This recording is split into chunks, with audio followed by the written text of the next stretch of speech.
Maghahaponan na sila. Ay, nagkakagulo oh. Agawan sila, guys.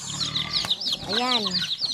Ayan, oh, kasama yung mga mga maliliit, cute. Sige.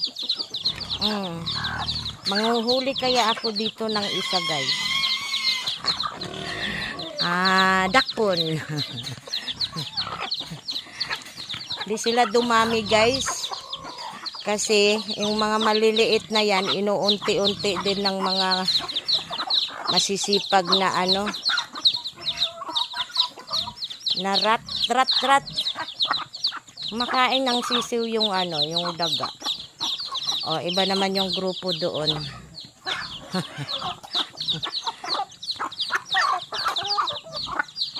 Ito matamis na sabaw nito, guys, kaya lang nagbitbit siya ng ng